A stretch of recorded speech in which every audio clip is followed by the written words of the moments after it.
طبعا اليوم الوطني لمملكة البحرين.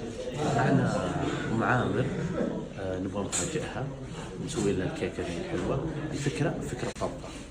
الحين بنروح لك ما تدري ترى. هذه الكيكة بمناسبة اليوم الوطني لمملكة البحرين.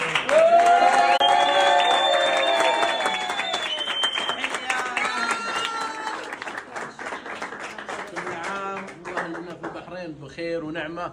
وابو طارق بالمناسبة هذه وش تقول لهم؟ نقول لهم هم اهلنا وحنا منهم وهم فينا. تحية كبيرة.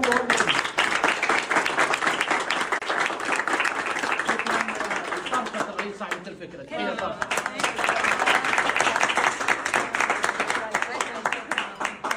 شكرا والله وايد استانست لان فعلا اليوم مفتقده ذي اليوم هم هناك قاعدين يحتفلون، بس شكرا ونستوني وخليتوني احس، وانا دائما حاسه ان انا بين اهلي واحبابي.